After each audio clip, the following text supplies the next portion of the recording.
Hello friends, welcome back to the new video guys. In this video guys, I am going to show you guys how can you change your Bluetooth device name in your Tecno phone. Guys, you want to change guys your Bluetooth device name, so guys you can change it. And guys, now let's see how to change Bluetooth device name in our Tecno phone. In this video guys, I will show you friends how to change Bluetooth device name. So before starting video friends, I want to tell you guys, if you're new in my channel and you are watching a video first time, so friends, first of all go and subscribe my channel, click the bell icon and like my video. So and now let's start the video fan. First of all guys, open your phone setting. Then guys scroll guys, you can see your more connection settings. So guys tap here. Guys click on your Bluetooth setting.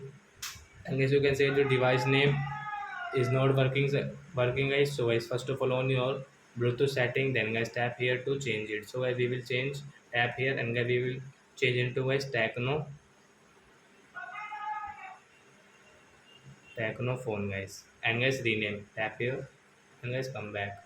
Then guys you can see your Bluetooth device name has changed into Tecno phone. So like that guys you can change your Bluetooth device name in your Tecno phone. So I hope friends you have understood how to change Bluetooth device name in Tecno phone. So that's it guys, thanks for watching. So guys now we will meet to next video guys with new topic. Before going guys, please go and like my video, subscribe my channel. Bye bye friends.